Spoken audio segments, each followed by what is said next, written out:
3, 2, 1। देश की आर्थिक अवस्था का जो विवरण वित्त मंत्री जी ने हमारे सामने प्रस्तुत किया है वह संतोषजनक है।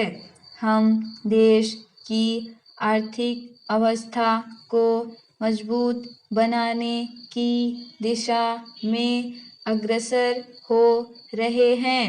विभिन्न क्षेत्रों में उत्पादन बढ़ रहा है जिससे आशा की एक झलक दिखाई पड़ रही है।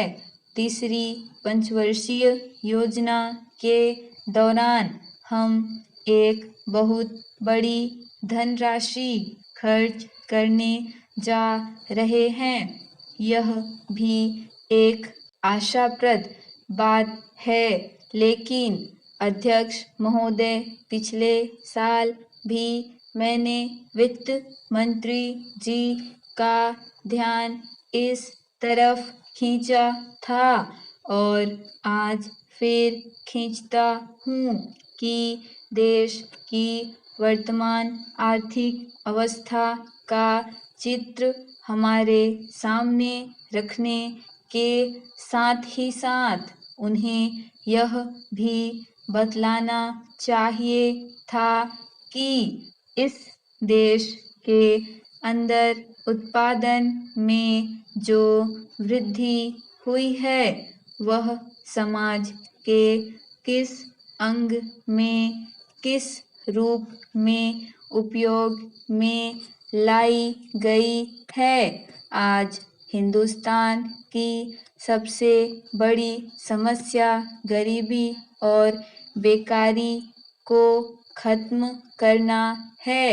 ये दोनों बीमारियां हमारे समाज के अंदर कैंसर की बीमारी की तरह से हैं।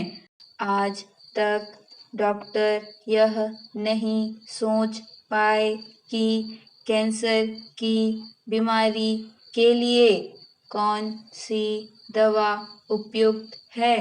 उसी तरह वित्त मंत्री जी इस विद्या के विशेषज्ञ होते हुए भी इस बीमारी की असल दवा हमें बतलाने में असमर्थ रहे।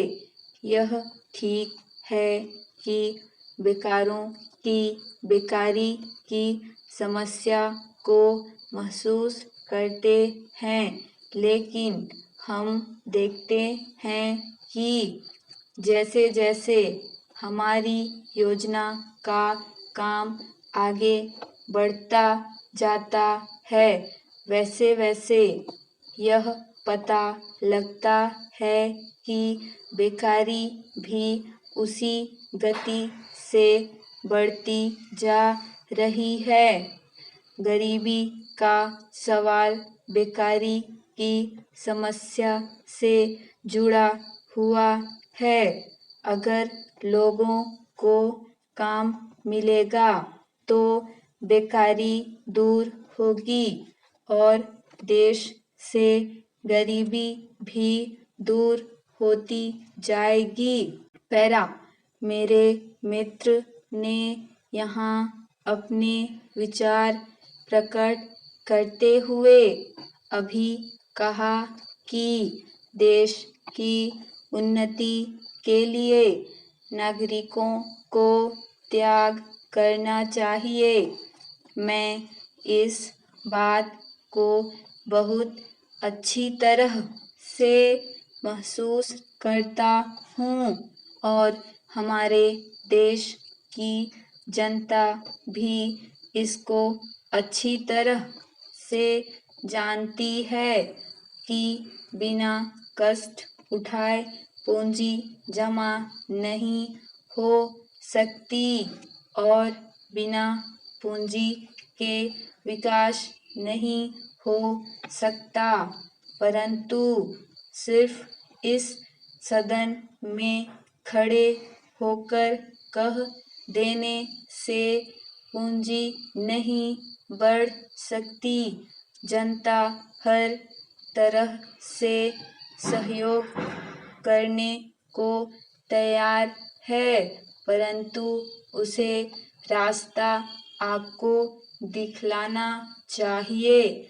आपको स्वयं कुछ त्याग करके जनता के सामने जाना चाहिए, तब आप विश्वास रखिए।